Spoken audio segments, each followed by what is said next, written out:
como já foi destacado, ela perdeu um pouco daquela aproximação necessária com a ecologia.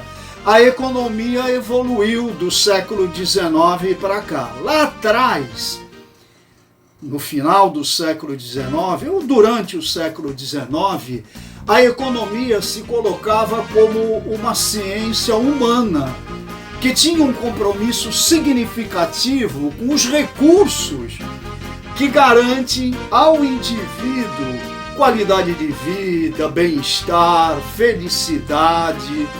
Tudo isso cercava as preocupações com a economia.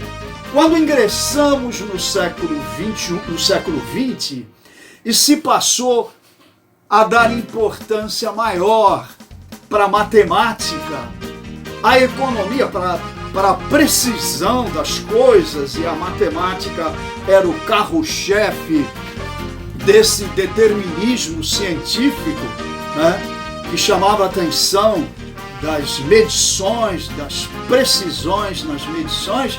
A economia embarcou nesses componentes mais numéricos, mais quantitativos, e abandonou as preocupações com o bem-estar humano e com a felicidade e com a qualidade da vida, né? Nós estamos pagando um preço por essa cisão. Um economista chileno chamado Manfred Max Niff, que a gente cita, né, o tempo inteiro, nós citamos o Manfredo Max Niff quando se trata de mostrar uma diferença entre crescimento econômico e desenvolvimento humano.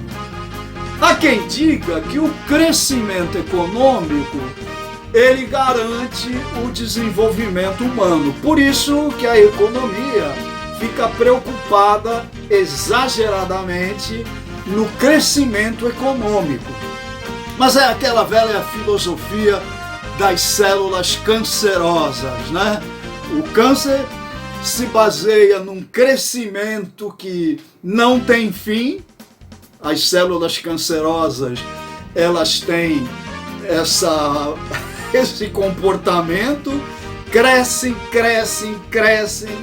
e aí começam a obstruir, a pressionar outros órgãos, e vem a dor, e vem a situação terminal do indivíduo que padece dessa doença tão terrível. O crescimento econômico, na minha visão, pode ter essas características. Crescer, nós precisamos de uma sociedade com crescimento, o crescimento econômico, o PIB, e daqui a pouco esse crescimento econômico avança, porém o desenvolvimento humano não cresce na mesma proporção.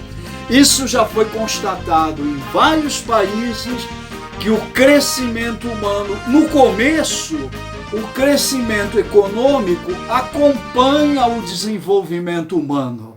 Mais ou menos assim, as curvas crescem juntas. Crescimento econômico, desenvolvimento humano. Só que chega num determinado ponto em que o crescimento econômico avança, mas o desenvolvimento humano não cresce mais.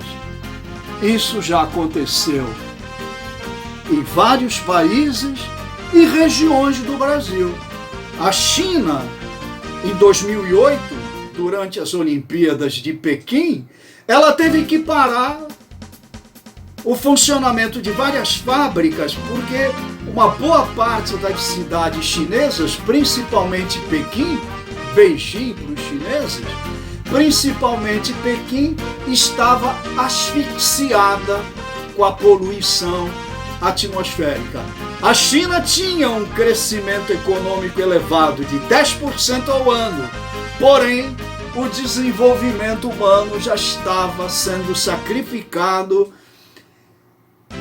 pela poluição do ar, pela poluição das águas, muitos rios contaminados, para garantir aquele crescimento econômico, o desenvolvimento humano foi comprometido. E aqui no Brasil, eu situaria Campos dos Goytacazes, no estado do Rio de Janeiro, em que de repente aquela vila de pescadores, em que os pescadores tinham uma certa qualidade de vida, se viu comprometida com a chegada das explorações que a Petrobras passou a fazer nas reservas do pré-sal.